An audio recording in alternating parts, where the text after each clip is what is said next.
3:33. It's almost time. It's almost time. 11:54 p.m. It's almost time. My mother told us what to do during the time it is here. Keep your heads down, cover your ears, and no matter what, no matter how curious you are, and no matter what it tells you, do not look at it. Now it's 11:55 p.m. It comes once every 33 years, every third day of the third month of every 33rd year, as the old folks say. They talk about how their parents told them the same things as they're telling us now. Keep your head down, cover your ears, and all that. They say how they got really close to looking at it the first time. They said it whispers to you, telling you things nobody else could ever possibly know, saying that it won't tell anybody else if you just look it in the eye and say you're sorry for whatever sins you've committed, that it tells you it knows you've done. Of course, they were never stupid enough to actually fall for it, but they had a few friends who did. Some of the kids who got into more trouble than is usual for a kid and couldn't risk their parents finding out about it.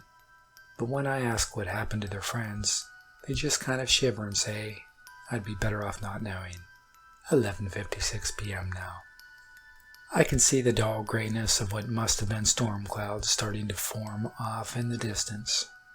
My father said that at first he thought it wasn't going to come the first time when he was little because of how few clouds there were. It's always preceded by clouds.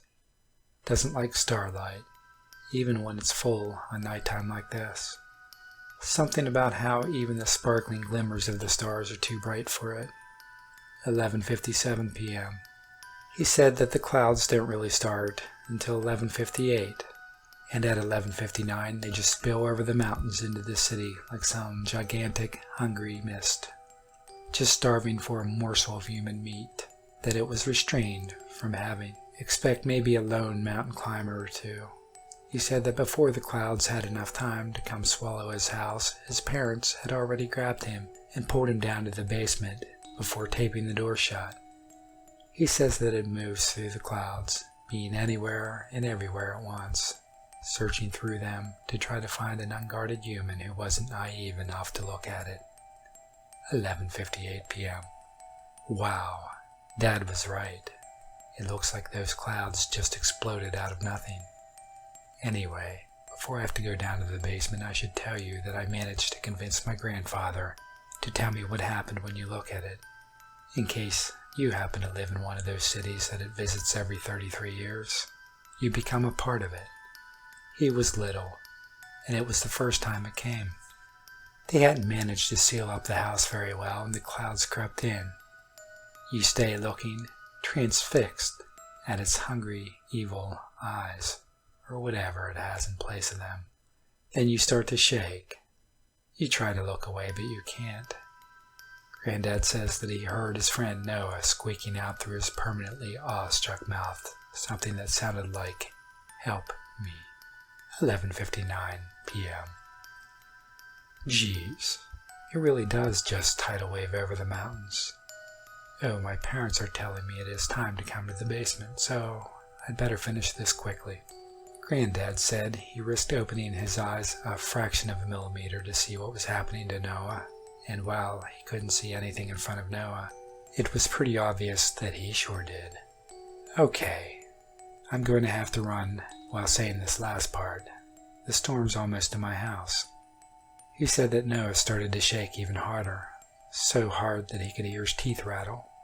Then Noah's clothes started to collapse, and he could clearly see the scarlet stains appearing in spaces where his clothes were falling in the deepest.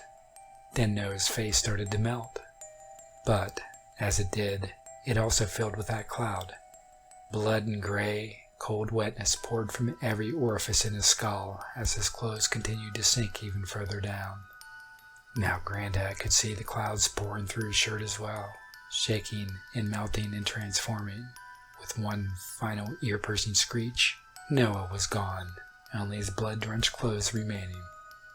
Okay, here's where I leave you. Just remember, keep your heads down, cover your ears, and no matter what, no matter how curious you are, and no matter what it tells you, do not look at it. 12 a.m.